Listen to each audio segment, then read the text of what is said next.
Hi, in this tutorial we are going to take a new approach to teaching. We are going to run both the environment of Python 3.7 in Jupyter Notebook and environment of Python 3.8. So let's begin with checking the version.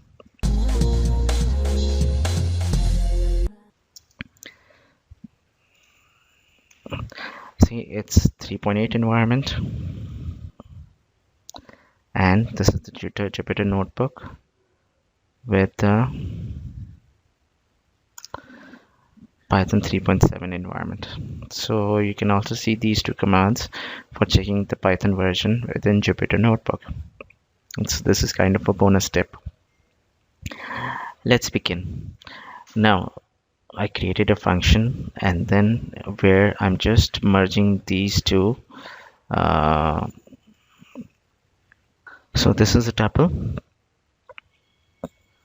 Now I'm returning 1, 2 numbers alongside tuple, and in Python 3.7 this is giving me an error of invalid syntax. You can see this, I just reran it and it's giving the invalid syntax error. Now let's try this in Python 3.8.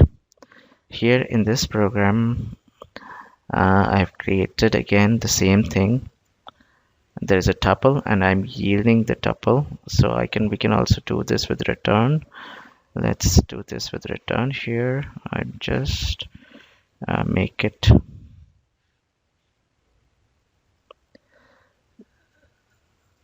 okay. I'm returning the values here and merging the values with the tuple. And when I run the code, Python Iterator Unpacking.py,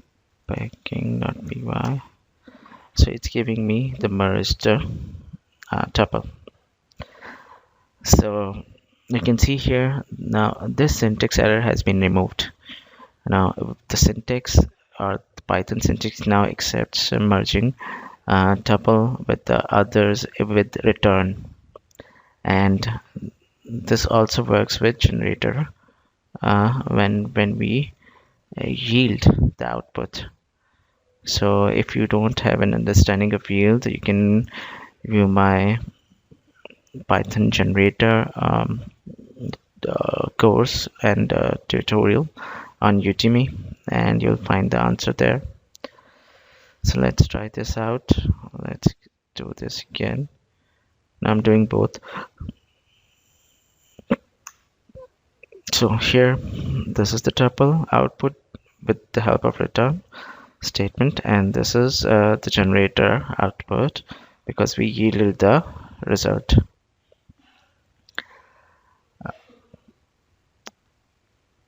Now, I hope now you have a better understanding of this syntax update, where within the return you can merge tuple with other number, string, or data type, and you can still get the output without an error. See you in the next tutorial. Thank you.